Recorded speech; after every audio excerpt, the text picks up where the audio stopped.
আজকের মাহফিলে যারা এসেছেন আপনাদের বউ আছে, বিবাহিত কারা কারা একটু হাত তুলেন তো প্রিয় ভাইয়েরা। আচ্ছা, বিবাহিত ভাইয়েরা আপনারা আচ্ছা হাত নামান, আব্বাজান আব্বাজান হাত নামান, যুবক ভাইয়েরা হাত নামাও। আমাদের এই মাহফিলে যারা এসেছেন বউ নাই, সিঙ্গেল কারা কারা একটু হাত তোলায়। কি অবস্থা আপনাদের? তো কারো বিয়ে হয় নাই। আয় হায় হায়, আপনারা কি শিওর যে বিয়ে হয় নাই? এ আমি বিশ্বাস করি না, মিথ্যা কথা। বউ আছে সবার নাকি নাই? আয়ের সিঙ্গেলদের কষ্ট রে আল্লাহ এই শীতকালে দূর করে দিক না। আমিন। আমার প্রিয় আব্বাজান যারা এসেছেন, মেহেরবানি করে শীতকালে যুবককে কম্বল দিয়ে, ল্যাপ দিয়ে, জ্যাকেট দিয়ে লাভ হবে না। প্রত্যেকটা সিঙ্গেলের বউ দরকার যুবক ভাড়া। আল্লাহ প্রত্যেকটা আব্বাজানদেরকে বোঝার তৌফিক দান করুন। আমিন। আমার আব্বারা বলে যে তুই পায়ে দাঁড়া, এই তুই ব্যবসা কর, এই তুই চাকরি কর, তারপরে তোর বিয়ে হবে। আব্বাজান, আপনি যদি আপনার ছেলেকে সঠিক বয়সে বিয়ে না দেন, আপনার ছেলে যত ঘাটে পানি খাবে প্রত্যেকটার দায়ভার কিয়ামতে আপনাকে বহন করতে হবে। আর বাপের কথা কি বলবো, সব ঝামেলা হচ্ছে মেয়েদের ভেতরে। এরা দেখবা যে প্রেম করার সময় চাকরি হলেও চলে, না হলেও চলে, যা হবে তাই চলে। কিন্তু বিয়ের সময় আসলে মেয়েরা দেখবা টাকা পাইলে টাকলাকেও তারা বিয়ে করতে দেরি করে না। এর মানে আজকাল মেয়েদের কাছে চরিত্রের চাইতে money is a big deal for them. ঠিক কিনা বলো? আমার আব্বাজানদের স্লোগান হবে যে আমার জামাই যে হবে টাকাওয়ালা হওয়া জরুরি নয়, ব্যবসায়ী হওয়া জরুরি নয়, বিশাল বড় সরকারি চাকরিজীবী হওয়া জরুরি নয়। আমার জামাই যে হবে তাকে নবীর আদর্শে আদর্শবান হতে হবে। আল্লাহ আমার প্রিয় আব্বাজানদেরকে বোঝার তৌফিক দান করে পড়া। আমিন। মুরব্বীরা কিন্তু আজকে খুব ঠিক বেঠিক বলছে, বোঝা যাচ্ছে। আল্লাহ তাআলা প্রিয় মুরব্বীদেরকে নেক হায়াত দান করে পড়া। আমিন। তিনটা তাকবীর দিয়ে আমরা মূল ওয়াজে ফিরে যেতে চাই। প্রথম তাকবীর দিবেন আমার প্রিয় মুরব্বীরা, বিবাহিত ভাইরা। দ্বিতীয় তাকবীর দিবেন আমার প্রিয় সিঙ্গেল ভাইরা। আমি টেস্ট করতে চাই আজকে কাদের গায়ে শক্তি কত বেশি। বিবাহিত ভাইরা একটা কাশি দিয়ে গলা ঠিক করেন। আচ্ছা, বিবাহিত ভাইরা দিবেন। এই সিঙ্গেল তোমরা কিপ কোয়াইট, কিপ সাইলেন্ট, একদম চুপ থাকবা, না হয় কিন্তু হেরে যেতে পারো। বিবাহিত ভাইরা যা স্লোগান দেন, লিল্লাহি তাকবীর, এই সাউন্ড ভালো আছে রে বাবা। সিঙ্গেলরা আবার হেরে যেও না, কিন্তু মান সম্মান নষ্ট হয়ে যাবে কিন্তু। আচ্ছা সিঙ্গেলরা একবার কাশি দাও, দেখা যাক কে পারে। আমার হুজুরও আছে, আমার মুরব্বীরা আছে, তারাই নাম্বার দিবে। লিল্লাহি তাকবীর। হুজুর সরি, আমি বিবাহিত ভাইদের কাছে বললাম আমি সো সরি, আমাকে মাফ করে দিবেন। আজকে সিঙ্গেলরাই পাস করেছে, ঠিক না? এবার আমরা সবাই মিলে একটা তাকবীর দিব এমন জোরে যে আমি আসিফ সহ আমার মুরব্বী আব্বাজান, আমার খতিব সাহেব, পেছনের ভাইরা সবাই মিলে তাকবীরের ঠেলা স্টেজ ভেঙে নিচে পড়ে যাব। বাঘের মতো দিবেন সবাই, একটা কাশি দেন। লিল্লাহি তাকবীর। বাপরে বাপ, মারাত্মক সাউন্ড তো। আজকে আমার সামনে কেউ বিড়ালের বাচ্চা বসে নয়, সব সিংহের বাচ্চাগুলো আমার সামনে বসে আছে। আল কোরআনের আলো সংসদে চালু। ভুল হয়েছে, আবার ট্রাই করি। আল কোরআনের আলো, এই হাত তুলবেন, ডান হাত তুলে। আল কোরআনের আলো, আল হাদিসের আলো, কোরআন হাদিস যেখানে, আলেম উলামা যেখানে, জয়পুরহাটবাসী যেখানে, আল্লাহ তাআলা যেন কবুল করে নেয়। পড়া আমিন। আমার কলিজা ঠান্ডা হয়ে গেছে আজকে, আমি যে অডিয়েন্স পেয়েছি। আমার মনে হয় যে আজ যদি ভোর রাত পর্যন্ত ওয়াজ হতো, প্রত্যেকটা যুবক মুরব্বী ভোর রাত পর্যন্ত ওয়াজ শুনে বাসায় ফিরে যেত। আমি একটা গিফট নিয়ে আসছি আপনাদের সবার জন্য। এটা আমার টুপি নিয়ে আসছি। এটা আমি প্রায় সময় গিফট করি জাস্ট মোটিভেট করতে যুবকদেরকে, মুরব্বীদেরকে। এই টুপিটা একটু ভাব নিব এখন। ভাবটা হচ্ছে এরকম যে এই টুপিটা আমি আমার নিজের জন্য নিয়ে আসছি, পাকিস্তান থেকে স্পেশালি আমার জন্য অর্ডার করে মেক করা হয়েছে, শুধুমাত্র আমার জন্য, আমার ম্যাটেরিয়ালস, আমার সাইজে। তো এটা মেবি 5-6 মাস আগে আসছে। তো টুপিটা আমার খুব পছন্দের। বাসা থেকে আসার সময় ভাবলাম যে জয়পুরহাটে যাচ্ছি, আমার প্রিয় ভাইয়ের সঙ্গে দেখা হবে, আমদোয়ের ভাইয়ের সঙ্গে দেখা করে আসি, হাদিয়া দিয়ে আসি। তো এটা নিয়ে আসছি, আরেকটা গিফট আপনাদের জন্য আমি নিয়ে আসছি। তবে আবারও বলছি, এই গিফট কিন্তু সবাই পাবে না। ये नसीब की बात है मेरे दोस्त, ये हर किसी को मिलने वाला नहीं है। এটা কপালের ব্যাপার। আমি একটা আমার ইউজ করা আতর নিয়ে আসছি। এই আতর আর টুপি দুইটাই ইউনিক, দুইটাই মোটামুটি ব্র্যান্ড কোয়ালিটি বলা যেতে পারে আমার ভাষায়। তো আমি কেন বলছি এই কথাগুলো, আমি এখন যে ওয়াজটা মূল বিষয় রিপ্রেজেন্ট করব, কোনো মুরব্বী বা কোনো যুবক যদি শেষে গিয়ে আমার কথাগুলো আমাকে বলতে পারে, তাকে আজ এই টুপি এবং এই আতর আমরা উপহার দিব। বলেন সবাই ইনশাআল্লাহ। মাশাআল্লাহ। আবার বলেন সবাই ইনশাআল্লাহ। আজ আমাদের, আচ্ছা আমাকে আজকে প্রথম দেখলেন কারা কারা? এই সরাসরি কে কে? এই সবাই দেখেছেন আমাকে, মাশাআল্লাহ। বসেন বসেন। মানে আপনারা আমাকে ফেসবুকে আগে দেখেছেন আর আজকে সরাসরি দেখলেন, কথা ঠিক আছে আমার? আচ্ছা, আমি আমার ওয়াজের দিকে ফিরে যাচ্ছি। একটা সতর্ক বার্তা দিচ্ছি, সতর্ক বার্তা। যদি ওয়াজের মাঝে কেউ উঠে যায়, ও লুঙ্গি টাইনা ধরে বসাই দিবেন। তবে সাবধান, লুঙ্গি যেন খুলে না যায়, নরমালি টেনে বসাই দিবেন। এর কারণ আজকের মাহফিলে আসা যাবে, বসা যাবে, খাওয়া যাবে, ঘুমানো যাবে, বাট উঠে যাওয়া যাবে না। আমি 11টার সময় এসেছি, কমপক্ষে আমার ওয়াজ যতক্ষণ শেষ না হবে একটা যুবক ডান বাম হতে পারবে না, ঠিক কিনা বলো? লিল্লাহি তাকবীর। আজ আলোচনার আমাদের মূল বিষয় হচ্ছে লাইফ অফ হেয়ার আফটার, পরকালের জীবন। বলেন তো সবাই, দুনিয়ার জীবন না পরকালের জীবন? পরকালের জীবনকে আপনি আরেকটা বাক্যও বলতে পারেন, এটা হচ্ছে আখিরাতের জীবন। রাইট, আখিরাতের জীবন। আমি কিছু প্রশ্ন করছি, ইমানি প্রশ্ন, উত্তর দিবেন দিল থেকে। এখন আমরা বসে আছি জয়পুরহাটের আমদোয়ের জমিনে। আচ্ছা প্রিয় ভাইরা, এখানে যে আমরা জীবিত আছি আজকের এই মাহফিলে, বাসায় যে জীবিত ফিরে যাব, জীবিত যে ফিরে যাব, do you have any guarantee about it? কোন গ্যারান্টি কি আপনার কাছে আছে যুবক ভাইরা? কুল্লু নাফসিন যায়িকাতুল মাউত, everyone has to take the test of death. প্রতিটা মানুষকে মৃত্যুর স্বাদ গ্রহণ করাবে একজন। আওয়াজ দিয়ে বলেন সবাই, তিনি কে? দুই নাম্বার কথা একটু বুঝে শুনে বলবেন। আপনার চিন্তা অনুযায়ী আপনার মন আপনাকে কি বলে, যে দুনিয়ার জীবন কি বেশি উত্তম না আখিরাতের জীবন বেশি উত্তম? মুরব্বীরা আমার সঙ্গে কথা বলতে হবে আজকে, যুবক ভাইরা কথা বলতে হবে আজকে। দুনিয়ার জীবন কি বেশি উত্তম না আখিরাতের জীবন বেশি উত্তম? এটার দলিল বা রেফারেন্স এই কোরআনে যুবক ভাইরা বলো সবাই, আছে না নাই? আল্লাহ তাআলা বলছেন 30 নম্বর পারা সূরাতুদ দুহা, আল্লাহ তাআলা বলছেন ওয়ালাল আখিরাতু খায়রুল লাকা মিনাল উলা। আমি আল্লাহ রাব্বুল আলামিন এই দুনিয়ার জীবনের চাইতে আখিরাতের জীবনকে হাজার হাজার গুণ বেশি উত্তম করে বানিয়েছি। কোন সুবহানাল্লাহ। The life of hereafter is much more better than this worldly life. আল্লাহ তাআলা বলছেন আমি দুনিয়ার জীবনের চাইতে আখিরাতের জীবনকে কোটি কোটি হাজার গুণ বেশি উত্তম করে বানিয়েছি। আল্লাহু আকবার। এবার আমাকে সবাই দেখেন এক নজর। এই দেখার জন্য বলছি না, আয়াত বলবো তাই। আমার মানে চেহারার কাটিং দেখে, বডি দেখে, সাইজ দেখে আমার বয়স কত মনে হয় আনুমানিক? মোটামুটি 65 কে বললো রে? এই তো 25, 27, 30 এরকমই তো মনে হয় নাকি? আমি কিন্তু বুইড়া না ভাই, আমি তাগড়া যুবক, যুবক ভাড়া, ঠিক কিনা বলো? আচ্ছা, আমি এটা মানে আমার বয়সের জন্য মূলত জিজ্ঞেস করি না, একটা আয়াত বলবো তো তাই আপনাদেরকে জিজ্ঞেস করছি। আয়াতটা বলার আগে, আব্বাজান আপনার বয়স আনুমানিক কত হতে পারে? 60 পার। আব্বাজান আপনার 60? 71 পার। মারহাবা মারহাবা। আমার আব্বাজানের প্রায় 70, আমার আব্বাজানের 70 পার 71। আমি এটা মজার জন্য মোটেও জিজ্ঞেস করি নাই, একদম মজার জন্য বলি নাই। আচ্ছা বলেন, দুনিয়ার জীবনটা কি বেশি লম্বা না আখিরাতের জীবন বেশি লম্বা? কত লম্বা জানেন? আমি বলছি না, আপনাকে বুঝতে হবে। শুধু লম্বা বললে তো লিমিট বুঝে আসবে না, আপনাকে লম্বা লিমিটটা বুঝতে হবে, কত লম্বা। আল্লাহ তাআলা বলছেন সূরাতুন নাজিআত 30 নম্বর পারার, সূরাতুন নাজিআতের একদম সর্বশেষ আয়াত। আল্লাহ তাআলা বলছেন কান্নাহুম ইয়াওমা ইয়ারাউনাহা লাম ইয়ালবাথু ইল্লা আশিয়াতান আও দুহাহা।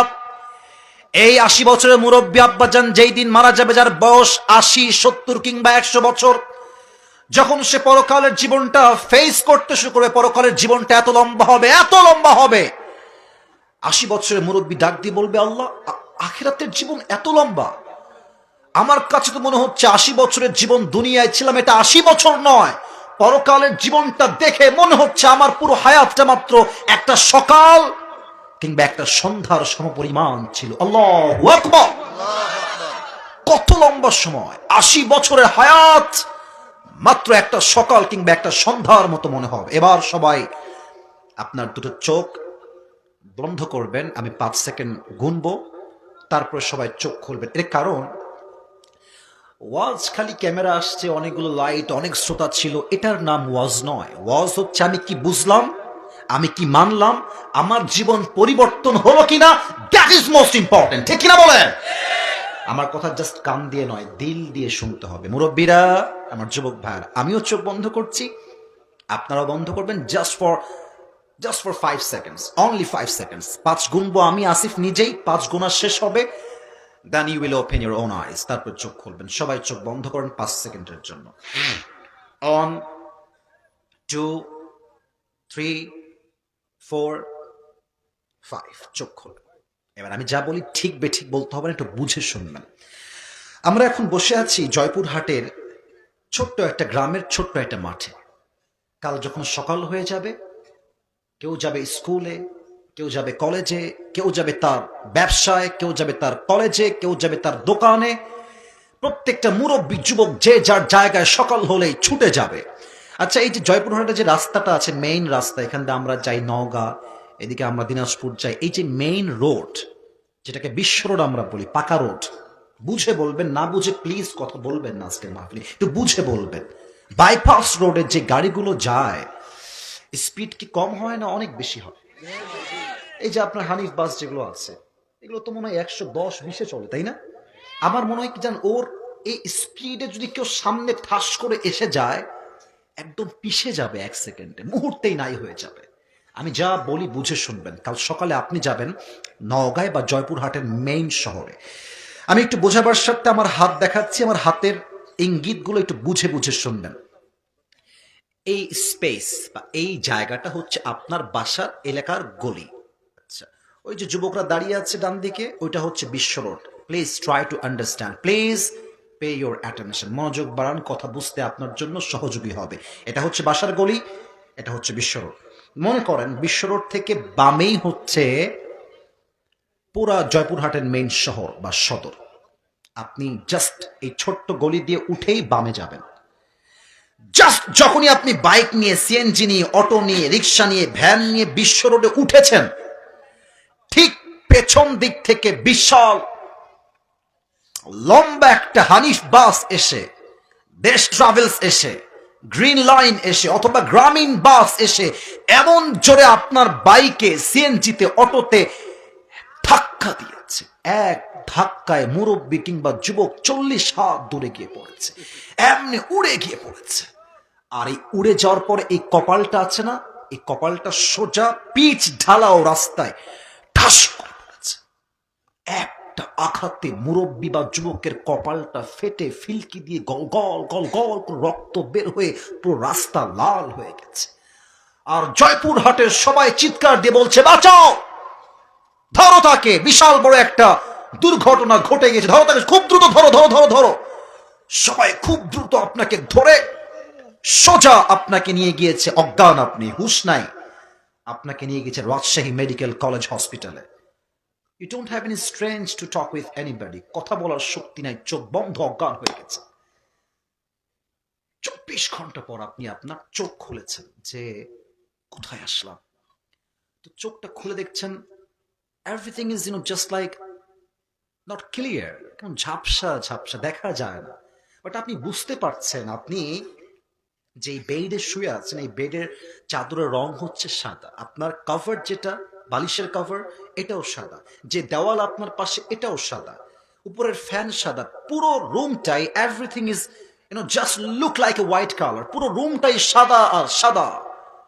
হঠাৎ করে আপনার চোখটা একটু ক্লিয়ার হয়েছে, আপনি কোথায় আছেন আপনি দেখছেন, ঠিক আপনার পা বরাবর বিশাল বড় গ্লাস ফিটিং করা গেট বা দরজা, ওখানে লম্বা করে লেখা আছে এই রুমটার নাম হচ্ছে আইসিইউ। জয়পুরহাটের ভাইরা, কথা বুঝে বলেন তো, আইসিইউ থেকে মানুষকে কখনো সাধারণ অবস্থায় নেওয়া হয় না ডেঞ্জারাস অবস্থায় নেওয়া হয়? Dangerous, last stage of your life. আপনি আপনার জীবনের শেষ মুহূর্তে হঠাৎ করে চলে আসছেন।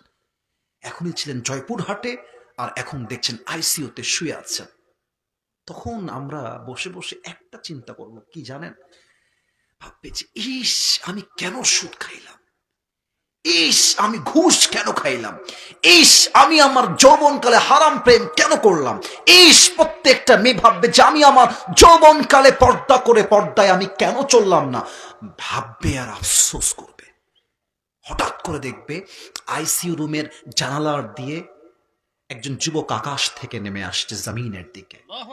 এটা কি মানুষ হবে না ফেরেশতা হবে? এই যুবক ভাইরা বুঝে বলেন, আকাশ থেকে যে নেমে আসে এটা কি মানুষ হয় না ফেরেশতা হয়? এখানে এসে আমাদের মাঝে দুই ধরনের মানুষ হবে। এই মুরব্বী আব্বাজান আপনার পায়ে হাত, যুবক ভাইরা আমার মায়েরা আপনাদের পায়ে আমার হাত। আমার কথাকে আপনি ফেলাই দিবেন না, আমি যা বলি কলিচার থেকে আজকে শুনে যান, হয়তো আপনার জীবনে কাজে আসতে পারে। দুই ধরনের মানুষ মৃত্যুর সময় হবে। এক, the death of people those who perform the salah, and number two is the death of people those who do not perform the salah. এক হচ্ছে নামাজি বান্দার মরণ, আর এক হচ্ছে বেনামাজি বান্দার মরণ। নামাজি বান্দার মৃত্যু কেমন করে হবে? আমাকে দেখেন, মালাকুল মউত তার দেহের পোশাক হবে সাদা, গায়ের রং হবে ফর্সা, তার মুখে থাকবে লম্বা চাপদাড়ি, আর তার চেহারা হবে নুরানি মাখা চেহারা। সুবহানাল্লাহ। মালাকুল মউত এসে নামাজি বান্দার সামনে সুন্দর করে দাঁড়াবে। আমি আরবিতে বলছি, আরবিটা বলে আমি বাংলা বলছি। সে বলবে, ইয়া আইয়াতুহান নাফসুল মুতমাইন্না উখরুজি ইলা মাগফিরাতিল্লাহি ওয়া রিদওয়ানি। আই রিপিট এগেন, আমি আবারো বলছি, ইয়া আইয়াতুহান নাফসুল মুতমাইন্না উখরুজি ইলা মাগফিরাতিল্লাহি ওয়া রিদওয়ানি। এই নামাজি বান্দা, কষ্টের দিন শেষ, সুখের দিন মোবারকবাদ। আসো আসো আসো আসো। কোথায় আসো? আল্লাহর জান্নাত, আল্লাহর সন্তুষ্টি তোমার অপেক্ষায় বসে আছে। আচ্ছা মুরব্বীরা, যুবক ভাইরা, এটা আমার হাতে কি বলেন তো? হ্যাঁ, আপনারা খুবই অ্যাক্টিভ, মাশাআল্লাহ। এটার নাম কি? দেখেন তো একটু টিস্যুর দিকে, এটা কি গোল না চারকোনা? গোল না চারকোনা? নামাজি বান্দার রুহটা আল্লাহর কাছে এত দামি হবে, তার রুহটাকে রিসিভ করার জন্য আল্লাহ তাআলা জান্নাত থেকে ফেরেশতার মাধ্যমে একটা লাল রেশমি রুমালের কাপড় দুনিয়াতে তার রুহটাকে রিসিভ করে জান্নাত পর্যন্ত নিয়ে আসার জন্য আল্লাহ তাআলা নিজেই একটা লাল স্পেশাল জান্নাত থেকে পাঠানো রুমাল আল্লাহ তাআলা বান্দার কাছে নিজেই পাঠিয়ে দিবেন। মালাকুল মউত তার রুহটাকে কবজ করবে, সুন্দর করে রুহটাকে কবজ করে সুন্দর করে প্যাকেট করবে জান্নাতি রুমালের ভেতরে। কাফাম মিন নাকফানিল জান্নাহ ওয়া হানুত মিন হানুতিল জান্নাহ। মালাকুল মউত ওই মুরব্বির রুহটাকে কবজ করে, যুবকটার রুহকে কবজ করে সুন্দর করে আদবের সঙ্গে নিয়ে ওই রুহটাকে জান্নাতের ঠিকানা তথা ইল্লিন পর্যন্ত পৌঁছায় দিবে। কোন সুবহানাল্লাহ। এটা হচ্ছে নামাজি বান্দার মরণ। আর যারা বেনামাজি আজকের মাহফিলে আসছেন, রাগ করবেন না, আমি আসিফের কথা, এখানে অনেক যুবক আসছে, মুরব্বীরা আসছে, এশার নামাজটাও পড়ে নাই, বাসায় গিয়ে ঘুমায় যাবে, ফজরটাও তারা পড়বে না। ঠিক কিনা বলে? আপনার মৃত্যু কত ভয়ঙ্কর হবে বুঝে নেন, বুঝে নেন। বেনামাজি বান্দার সামনে যখন মালাকুল মউত আসবে, তার চেহারার স্কিন কালার হবে নীল, ব্লু কালার, নীলাভ বর্ণের দেহ হবে তার, আর মালাকুল মউতের পোশাক হবে ব্ল্যাক, কুচকুচে কালো, আর তার চেহারার রং হবে নীলাভ বর্ণের চেহারা। মালাকুল মউতের একটা পা থাকবে জমিনে, হেড তথা মাথা থাকবে আকাশ বরাবর, বিশাল লম্বা একটা দেহ হবে। বেনামাজি মুরব্বী যখন মালাকুল মউতকে সচক্ষে দেখবে, তার ভয়ঙ্কর চেহারা, বেনামাজি যুবক, বেনামাজি মুরব্বী, বেনামাজি মেয়ে, বেনামাজি মহিলার পুরো দেহের মধ্যে মালাকুল মউতের ভয়ঙ্কর চেহারা দেখে একটা কম্পন তৈরি হয়ে যাবে, পুরো দেহটা থরথর থরথর করে কাঁপবে, এই চোখটা উঠে যাবে, বিশাল বড় হয়ে যাবে। মালাকুল মউত, এই বেনামাজি বান্দা বের হয়, ইয়া আইয়াতুহান নাফসুল খাবিসা উখরুজি ইলা গাযাবিল্লাহ। এই বেনামাজি বান্দা বের হয়ে আয়, তোর রূহ নিয়ে আমার কাছে। নামাজি বান্দার রূহটা খুব সহজে বের হয়ে যাবে, আর বেনামাজি বান্দার রূহটা সহজে বের হবে না। একবার রূহটা বের হয়ে ডান দিকে দৌড় দিবে, আর একবার রুহটা বের হয়ে বাম দিকে দৌড় দিবে, আর একবার রুহটা বের হয়ে পেছন দিকে দৌড়ে পালাইতে চাইবে। মালাকুল মউত ধমক দিয়ে ডাক দিয়ে বলবে, ইয়া আইয়াতুহান নাফসুল খাবিসা উখরুজি ইলা গাদাবিল্লাহ। বেনামাজি রুহ বের হয়ে আয়। রুহটা বের হতে চাইবে না। ঠিক তখনই আমার বাম হাত দেখেন, look at my left hand, বাম হাত দেখেন যুবক ভাইরা মুরব্বীরা, বেনামাজি বান্দার দিকে মালাকুল মউত তার বাম হাতটা দিয়ে এমনি একটা ধাপা দিবে রুহের দিকে। রুহটাকে বাম হাত দিয়ে এমনি ধরে ফেলবে, বুকের ভেতর থেকে রুহটাকে এমন ভাবে টেনে হিচড়ে বাহিরে বের করবে। হাদিসে আসছে একটা জীবিত ছাগলকে যাবেহ না করে তার চামড়া কেউ যদি চাকু দিয়ে টেনে হিচড়ে ছিঁড়ে ফেলে, ওই ছাগলটার যে পরিমাণ কষ্ট হয়, বেনামাজি বান্দার তার চাইতে 70 গুণ বেশি কষ্ট দিয়ে তার রূহকে কবজ করা হবে। সকলেই বলেন নাউজুবিল্লাহ। এই কষ্টকে আপনি সহ্য করতে পারবেন? আপনি নামাজ পড়েন না কেন তাহলে? আপনি তো পারবেন না। এই কষ্ট সহ্য করা যায় না। আরে কেউ তো একটা ব্যাটের আঘাত করলে সহ্য করতে পারি না। মালাকুল মউত রূহটা এমনি টেনে হিচড়ে বের করলে আমরা কেমনে সহ্য করব? রূহটা বের হয়ে যাবে, কবরের জীবন শুরু হয়ে যাবে। এবার একটা প্রশ্ন করব, উত্তর দিবেন অনেকেই ভুল ভাল, একটু বুঝে উত্তর দেন। তাহলে বুঝে উত্তর দিবেন। কবরে মোট প্রশ্ন হবে কয়টা? 3টা না 4টা? রাইট আনসার 4টা। আমি প্রথম প্রশ্ন করছি, আপনারা উত্তর দেন, আমার দিল থেকে উত্তর চাই। প্রথম প্রশ্ন, মার রব্বুক, তোমার রবকে? আল্লাহকে তো আস্তে ডাকলেন, বলেন সবাই আমাদের রবকে। শাহাদত আঙ্গুলি উত্তোলন করে বলেন সবাই আমাদের রবকে। আল্লাহ আমার রব, আল্লাহ আমার রব, দমে দমে তনু মনে তারি অনুভব। তোমার দুনিয়াতে আমি যেদিকে তাকাই, অথই নিয়ামতে ডুবে আছি সবাই। পাখপাখালির কণ্ঠে শুনি তাসবিহ কল রব, তাসবিহ কল রব। আল্লাহ আমার রব, এই রবই আমার সব, দমে দমে তনু মনে তারি অনুভব। রবকে। 2 নম্বর প্রশ্ন হবে, আচারিফু হাযার রাজুল, তুমি কি এই ব্যক্তিকে চেনো? এই ব্যক্তি তোমার কে হয়? মান নাবিয়্যুক, who is your last messenger? এটা সবাই কিন্তু জবাব দিতে পারবে না। একটা কথা বলে ফেলি, না বললে বুঝবেন না। আচ্ছা, এটা নিচ্ছি, সমস্যা না, হুজুর লাগবে না, আমি নিচ্ছি। কালকে আমার পরীক্ষা আছে সকালবেলা। এই আব্বাজান, আমার চোখে চোখ রাখেন। আব্বাজান, মুরব্বীরা একটু চোখে চোখ রাখেন। যুবকরা আমার কথা আশা করছি বুঝবে। এটা হচ্ছে আমার পরীক্ষার এক্সামিনেশন হলের প্রশ্নপত্র, ঠিক আছে? আর এটা হচ্ছে আমার বই, যেই বই থেকে প্রশ্ন হবে। তো বইয়ে মনে করেন প্রশ্ন দেওয়া আছে, বাংলাদেশের রাজধানীর নাম কি? আমি পড়লাম বাংলাদেশের রাজধানীর নাম হচ্ছে ঢাকা।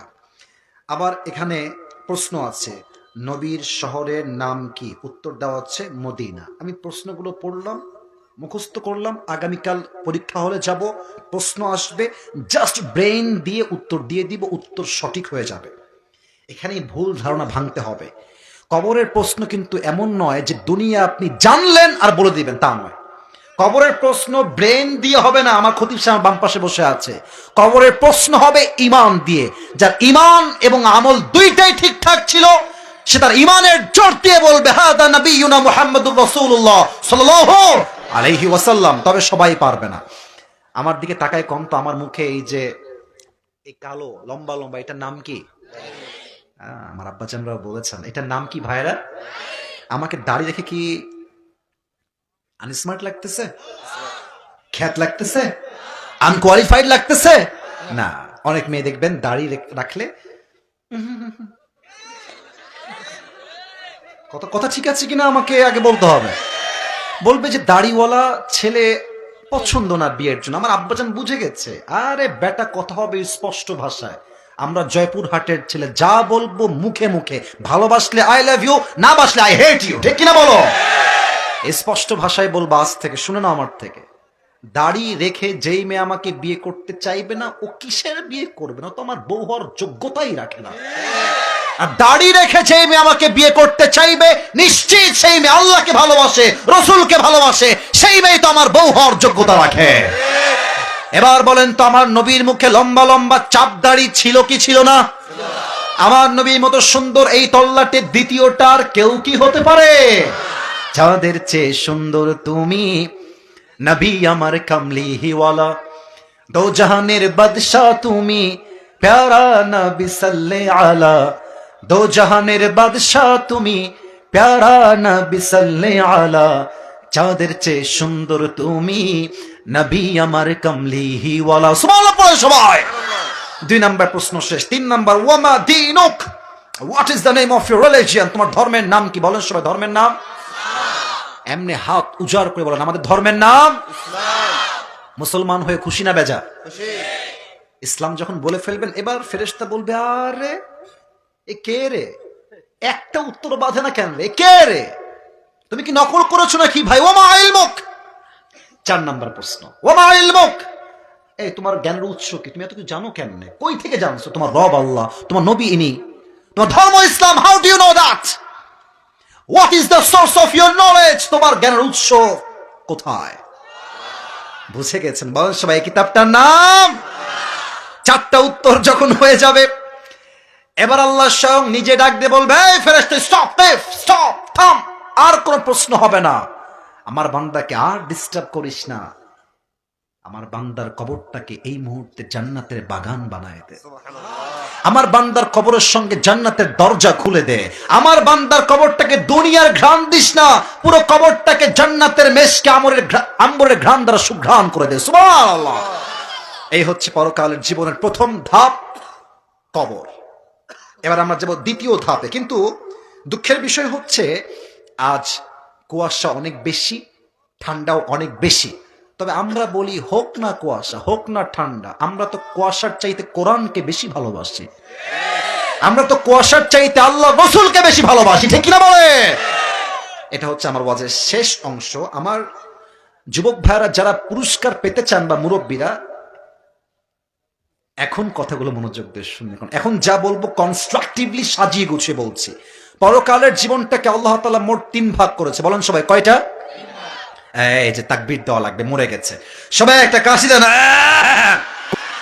তাকবীর দেন সবাই, একটা বাঘের মতো, এমন বাঘের মতো স্লোগান দিবেন, প্রমাণ হবে জয়পুরহাটের সন্তান, শ্রুত বাঘের বাচ্চা, মাঝো বাঘের বাচ্চা, শেষেও আমরা বীর পুরুষের সন্তান, ঠিক কিনা বলে?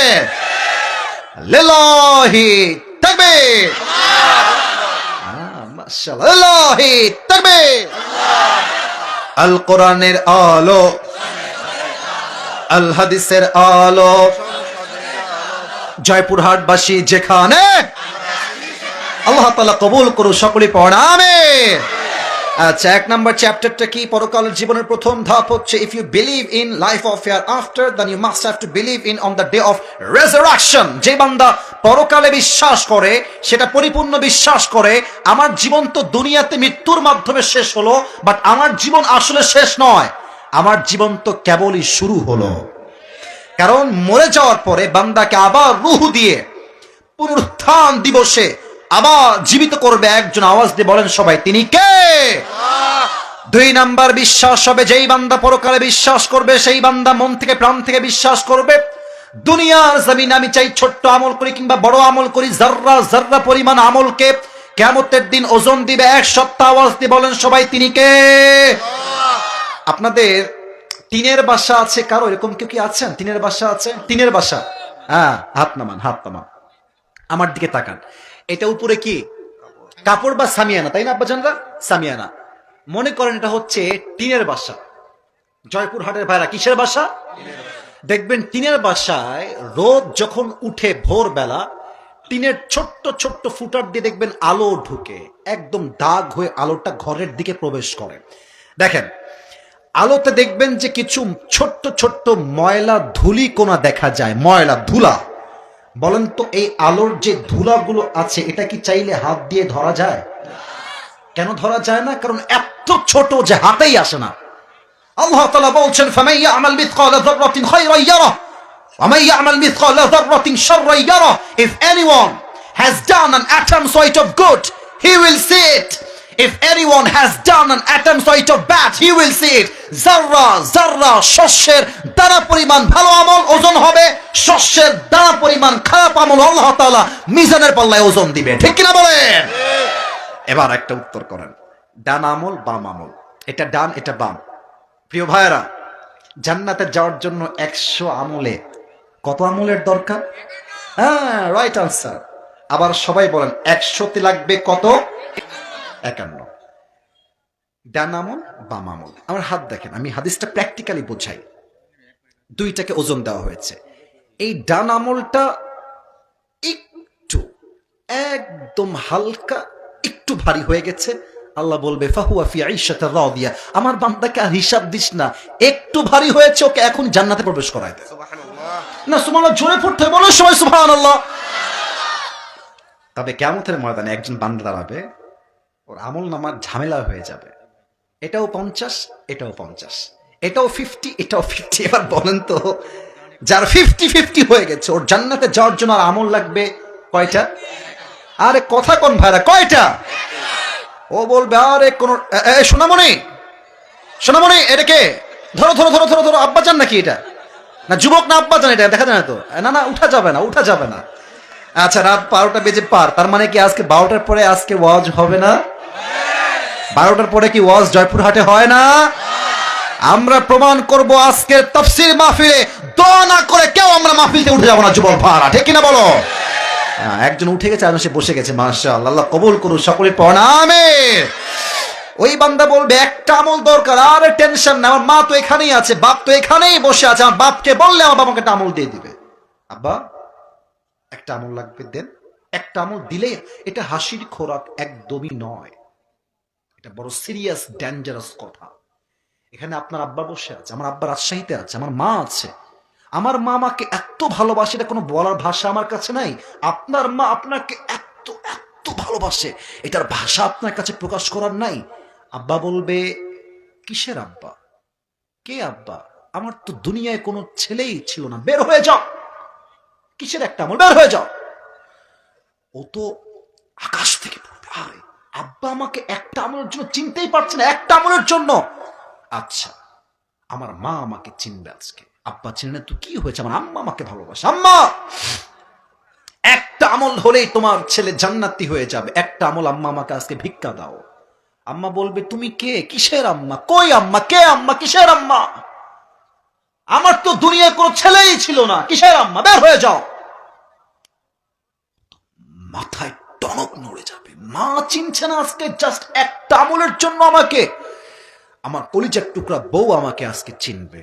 আরে বউ একটা আমল দাও, একটা আমল দিলেই তোমার স্বামী জান্নাতি হয়ে যাবে, তোমাদের জন্য, সন্তানের জন্য। আমি তো গরুর মতো দুনিয়ায় খেটেছি, মাথার ঘাম পায়ে ফেলেছি, সারাটা জীবন তোমাদের জন্য তেজপাতা করে ফেলেছি। একটা আমল দাও বউ, একটা আমল দিলেই তোমার স্বামী জান্নাতি হয়ে যাবে। বউ বলবে কিসের স্বামী? বের হয়ে যান, ও খরচ, বের হয়ে যাও, গেট আউট ফ্রম হিয়ার। কিসের স্বামী? আমি তো বিবাহিতই ছিলাম না, বের হয়ে যাও। ছেলে, সন্তান, বউ, বাচ্চা কেউ আপনাকে চিনবে না। ওই যুবকটা হঠাৎ করে এত কিছু দেখে ঠাস করে বসে যাবে, আয় হায় একটা আমল কেউ দিবে না আমাকে আজ। হঠাৎ করে একজন যুবক আসবে, একজন মানি ব্যাগ হারিয়ে ফেলেছো, তুমি কে আছো এসে নিয়ে যাও। আমার ওয়াজ দেখেন, যারা আছে সে নিয়ে যাবে। একজন যুবক ডাক দিয়ে বলবে ভাইজান আপনার টেনশন কিসের, আপনি চিন্তায় আছেন কেন? বলবে আরে ভাই তুমি কে, বের হয়ে যাও তো। বাপ চিনছে না, মা চিনছে না, তুমি কই থেকে আসছো আমাকে হেল্প করার জন্য? বের হয়ে যাও তো, আমার কোনো সমস্যা, তুমি যাও ভাই। আরে ভাই বলেন না কি সমস্যা? বলছে ভাই সমস্যা একটা, আমার আমল নামা 50-50 হয়ে গেছে, একটা আমল পেলেই আমি জান্নাতি। তো ওই যুবকটা বলবে আরে ভাই টেনশন নাই, ওই একটা আমল আজকে আমি আপনাকে দান করব। বলছে যে আরে ভাই তুমি দিবা, সত্যি না মিথ্যা? বলছে আপনার লাগবে কি কিনা তাই বলেন। লাগবে আপনার? বলছে অবশ্যই লাগবে, দেন দেন। একটা আমল নিয়ে সোজা আল্লাহর কাছে দৌড় দিবে, আল্লাহ একটা আমল দরকার ছিল, আমি একটা আমল পেয়ে গিয়েছি, আমাকে এখনই জান্নাত দাও। আল্লাহ বলবে এই তোরে একটা আমল কে দিয়েছে রে আজকে? বাপ দেয় না, মা দেয় না, বউ দেয় না, বাচ্চা দেয় না, সন্তান দেয় না, কে দেয় তোকে একটা আমল? আজ কে দিয়েছে? কে? বলবে আল্লাহ হাদা আখি, এটা আমার ভাই, যেই ভাই আজকে আমাকে একটা আমল দান করেছে। আল্লাহ বলবে ডাজন্ট মেক এনি সেন্স, দিমাগ তো ঠিক হ্যাঁ, মাথা ঠিক আছে তো? বাপ দেয় না, মা দেয় না, বউ দেয় না, সন্তান দেয় না, কেউ দেয় না, তুই একটা আমল কেন দান করলি বান্দা? ওই বান্দা বলবে আল্লাহ আমার কাছে আমল আছেই মাত্র একটা। আছেই কয়টা? তো এইটা থাকলেও কি না থাকলেও কি, আমি তো এমনি জান্নাতি।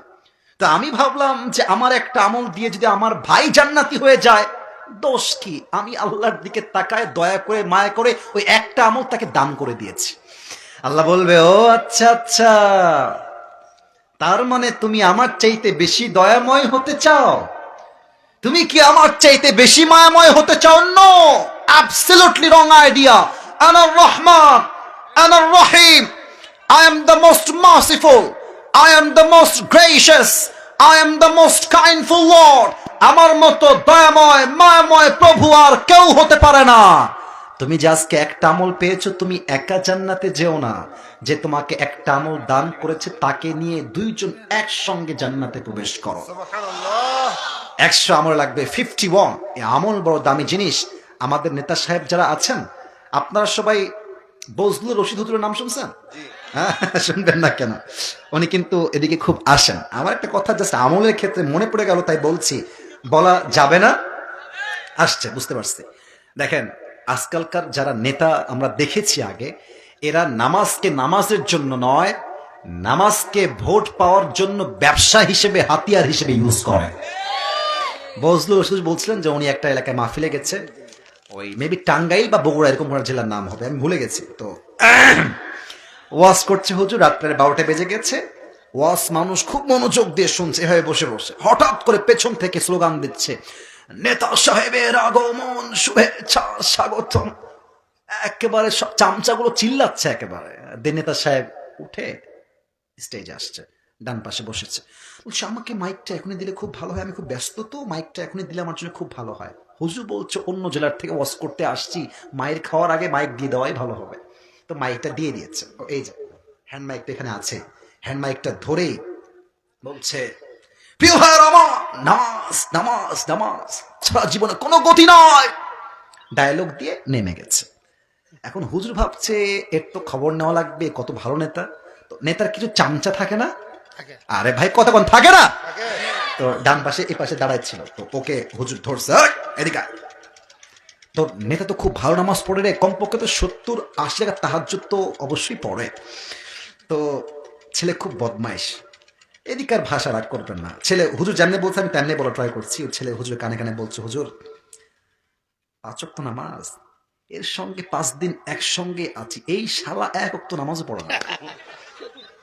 তার মানে আপনারা কি বুঝলেন? কিছু নেতা আছে নামাজকে ধর্মের জন্য নয়, আল্লাহর জন্য নয়, ভোটের জন্য ব্যবসা হিসেবে ইউজ করে। যুবক ভাড়া, ঠিক কিনা বলো? ওই আমল যতই হোক। আমাদের একজন নেতা ছিলেন বাংলাদেশে, উনি বলতেন যে আমি তো ডেইলি নিম্নে 70-80 টাকা তাহাজ্জুদ আমি একাই পড়ি। তো নাম বলতে হবে না, দৌড়মিয়া নাম বলতে বলছি আমি। তো এরা আজকে কোথায়? এদের ডায়লগ গুলো আজকে কোথায়? এটাই প্রমাণ এই দেশের কিছু নেতা আছে নামে ধর্মের কথা বলে, বাট কামে বিন্দুমাত্র ধর্মের নাম নাই। যুবক ভাড়া আমার, ঠিক কিনা বলো? আউয়ালু মা ইউহাসাবু বিহিল আবদু ইয়াউমাল কিয়ামাতি আস-সালাহ। কিয়ামতের দিন আল্লাহ তাআলা বান্দার প্রথম আমলের হিসাবই নেবেন নামাজ সম্পর্কে। আপনারা সবাই মিজানুর রহমান আজহারী নাম শুনছেন তো? আজহারী নাম শুনছেন না সবাই আপনারা? আচ্ছা, আজহারী সাহেব, ওনার কিন্তু রাজশাহীর বাগমারায় আসার কথা ছিল, ডেট ছিল। তো উনি কারণবশত আমাদের দেশে তৎকালীন যারা ছিলেন তারা উনাকে জামাতের ট্যাগ দিয়ে বিদেশে পাঠিয়ে দিয়েছেন। এখন কথা হবে একটা, হক কথা বললে যদি জামাত হয়ে যায়, আমার জামাত হতেও রাজি আছে। যুবক ভাড়া, ঠিক কিনা বলো? আমাদের কথা একটা, কোন পক্ষে যারাই কাজ করবে আমরা তাদের পক্ষ হয়ে কাজ করব, ঠিক কিনা বলে? তবে আজহারী সাহেব ইনশাআল্লাহ হয়তো নেক্সট মান্থে আসবেন, বাংলাদেশে তিনি কিছু প্রোগ্রাম করবেন বলেই তিনি আশ্বস্ত করেছেন, এবং আমরা দেখতেও পেয়েছি। আমাদের বিশ্বাস আগামীতে আজহারী সাহেব বাংলাদেশে আসবে।